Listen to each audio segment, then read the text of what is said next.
ICC ang in charge at siya ang nagsasabi kung sino ang pwedeng pumasok at hindi pumasok. Kausap namin yung aming ICC lawyer and sinabi niya this has never happened before at sinabi niya na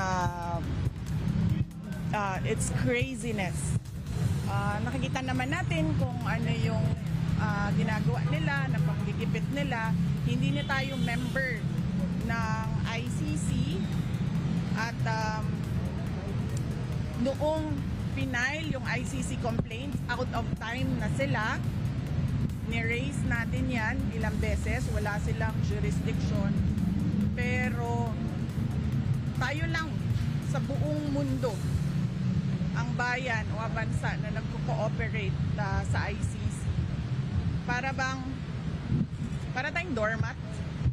The Philippines is like a doormat for other countries, not just the ICC, no. Kung sino man yung sumasamantala sa ating bayan. Yeah. Nakakalungkot dahil saan ka ba nakahanap ng bayan na yung kanyang citizen mismo ibibigay niya sa dayuhan. Nakakahiya bilang isang Pilipino. But were you able to talk to your dad kung ano po yung sitwasyon niya currently nung bago siya umakyat at currently na nakaakyat na siya dun sa train? Nagkausap kami kanina pero medyo choppy kasi yung signal dun sa loob kasi ginajam yung signal. Naintindihan ko lang naman sa kanya, sabi niya na wala tayong magagawa. Parang the way I say it, sabi niya, that's life, kaya sira-sira. But then I told him na some instructions on what to say and what to do. Pero sa totoo lang, dapat hindi talaga yan umalis ng bansa si President, former President Rodrigo Duterte. Pag umalis po, susunod po ba kayo?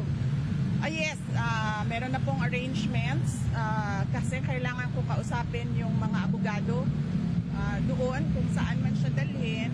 Pupunta kami, ako, at pupunta yung mga abogado and doon kami mag-uusap kung ano yung mga gagawin. Tingin niyo ba tama yung naging proseso sa warrant of arrest? Ay hindi talaga. Kasi nakalagay sa rules ng ICC, the defendant should be taken to a court, a local court. Dapat dinala siya sa korte. At yung proseso natin dito sa loob, yun yung masusunod para sa pag-implement ng warrant. What were your instructions to your father? About legal matters lang, no. So sinabihan ko siya na kung ano yung sasabihin at gagawin for his lawyer.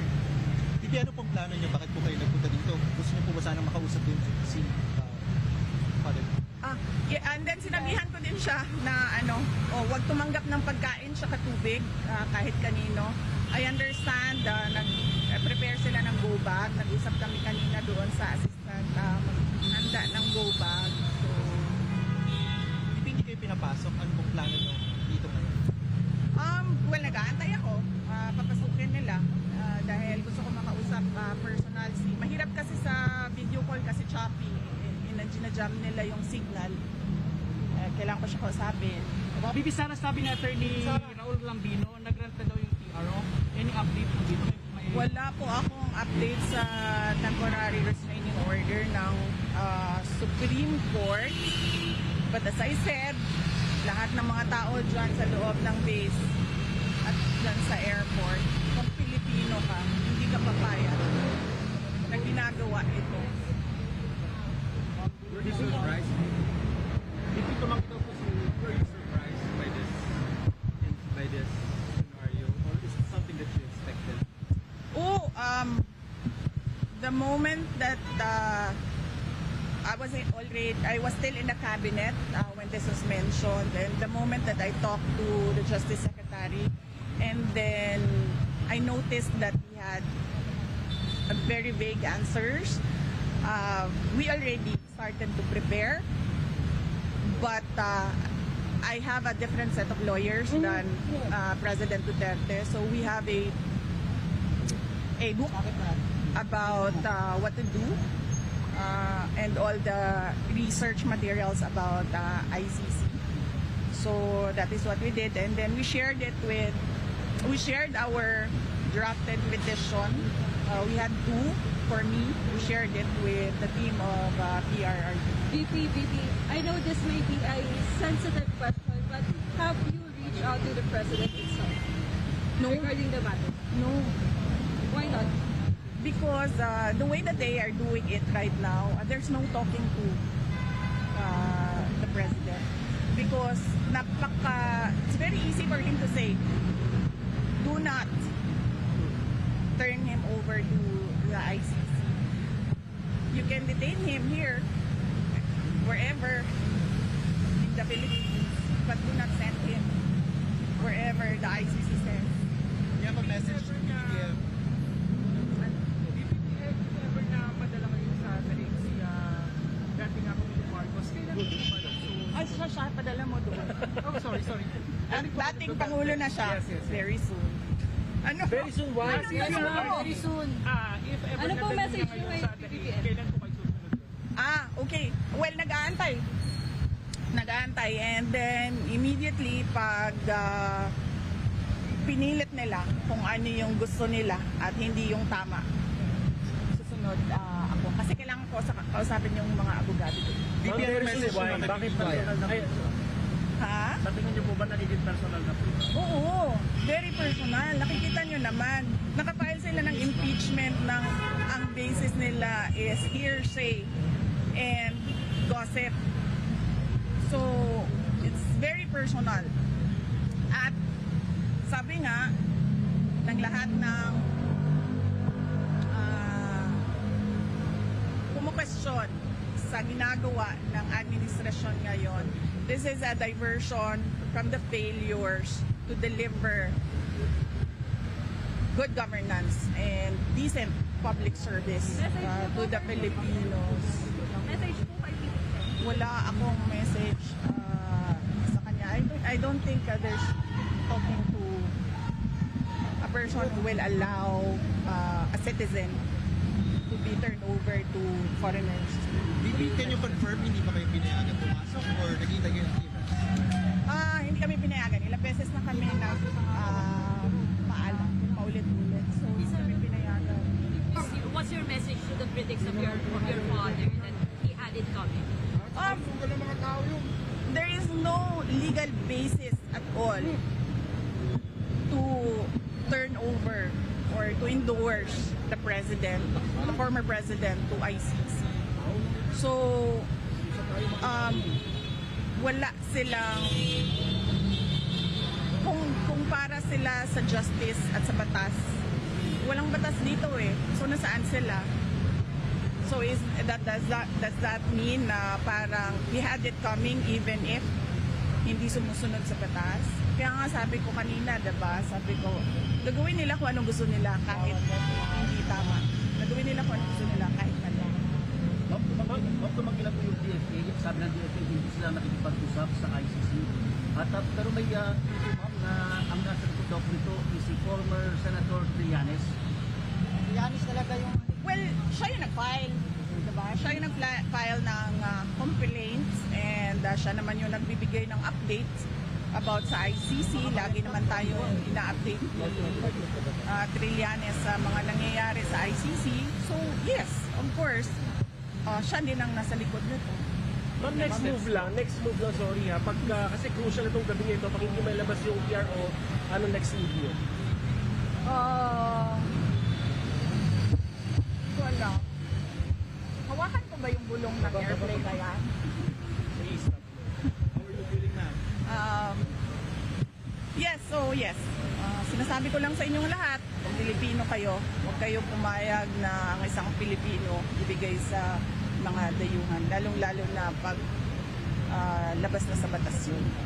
It's actually some sort of, I don't know what you call it, state kidnapping. Parang ganyan na yung nangyayari. Yes. And all because mukhang matatalo sila sa midterm elections. Dahil ang lakas ng vote straight sa 9 candidates ng PDP laban. At mag-ingat kayo I warned you about the budget. I'm warning all of you about election cheating. VP, how do you think we should be held accountable dito sa mga nangyari senaryo ngayong araw na to? Sino? Ang entire administration.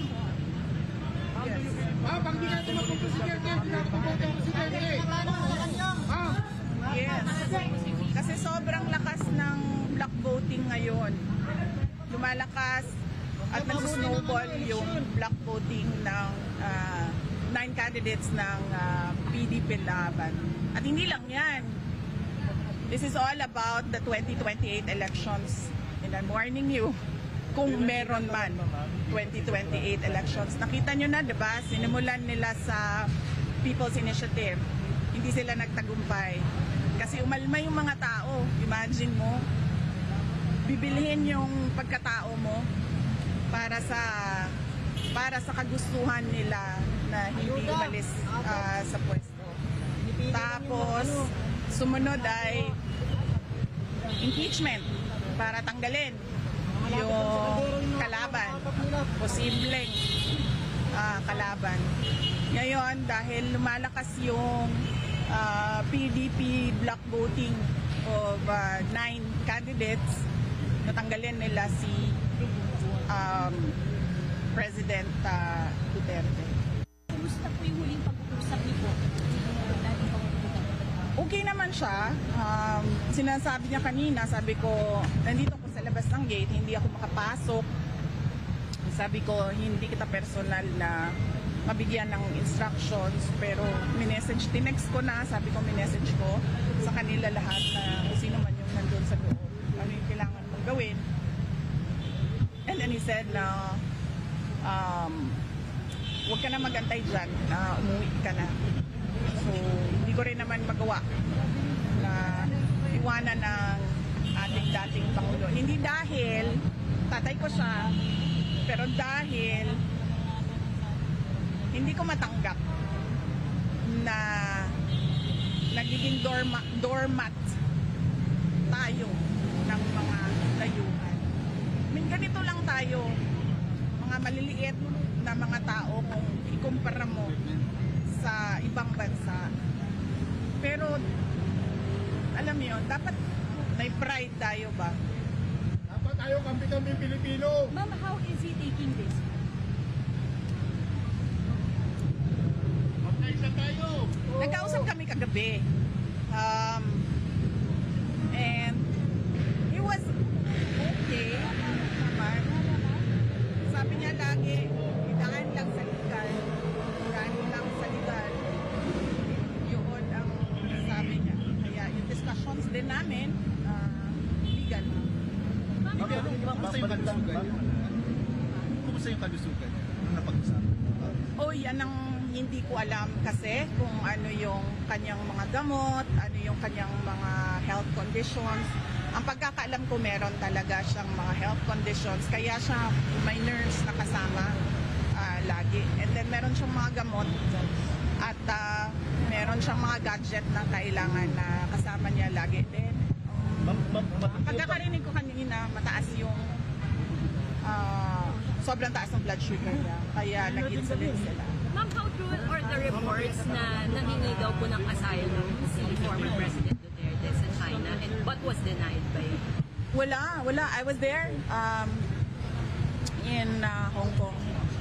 Wala siyang kausap from the Chinese government. And in fact, sabi niya, kung maalala nyo, 4 p.m. yung flight niya sa Cathay Pacific, di ba?